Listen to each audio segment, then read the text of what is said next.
everyone! This is Ate George. Usapang love life na naman tayo ngayon. Okay, naka-experience na ba mo nga kanang sitwasyon nga grabe pa nimo siya ka-love, but kinahanglan nimo siyang bulagan. Grabe pa kaka-in-love sa iya pero kinahanglan na nimo siyang undangan. Because, mura na gyapon na siya pangutana bag, why do we choose to let go even if we deeply loved someone? No? Nga matuod.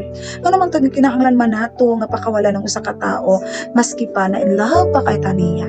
It's because naa siya yung mga rason. No? Dili na to kailangan ipugna na itong kaugalingon nga makipikit gihapon sa iyaha. No? Nga makipunong sa iyaha kung gibati na ni nato sa atong relasyon. Una, hindi na healthy ang relasyong pinanghahawakan ninyong dalawa. Yun bang ikaw lang ang nagmamahal, ikaw lang yung nagbibigay, ikaw lang lahat-lahat, tapos siya lagi lang tumatanggap at wala namang ginagawa. Yun bang instead na magiging masaya ka, ngunit ang nararamdaman mo'y puro sakit, stress, nagiging toxic na para sa'yo ang nararamdaman mo sapagkat hindi na nakikipag-cooperate sa'yo ang partner mo. Kaya, mas mabuti pang makipaghiwalay ka na sa kanya. Number 2, kung hindi na parihong ang inyong mga pangarap sa hinaharap. Yan bang lahi-lahi mo og mga pangandoy sa kinabuhi? Lahi-lahi mo og mga plan sa kinabuhi? Kasi kung ing-ana palang daan, kung nakita na nadaan nimo sa inyong relasyon, dili mo magkatugma, it's better to let go. Ayaw na pag-ipilit ang imong kaugalingon ana nga mga personalidad sa tao. It's because dili gihapon mo mag-work, dili gihapon mo magdugay. Then number 3, of course, kapag yung bang pagmamahal mo sa iyong sarili, yung ilab po nimo ang imong kaugalingon na huwag mong hahayaang gagamitin niya ang pagmamahal mo para sa kanya, nagaguhin kanya ng paulit-ulit, nalukuhin kanya ng paulit-ulit.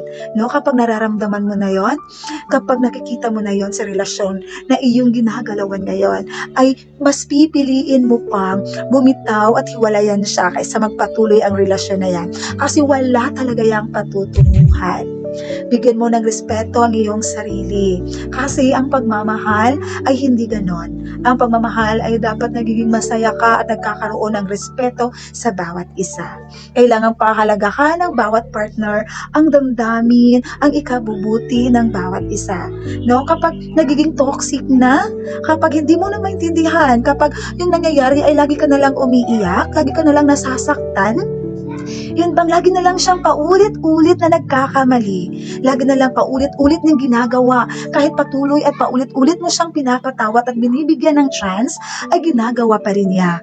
Ayan, ay wala talaga niyang kabuluhan.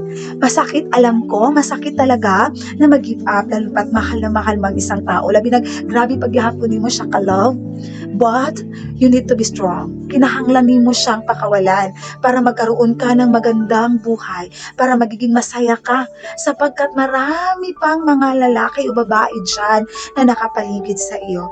Huwag mo ubusin ang oras sa isang taong wala kang kasiguraduhan. No? Thank you for watching at sana mayroon kayong napulot sa ating usapang love life.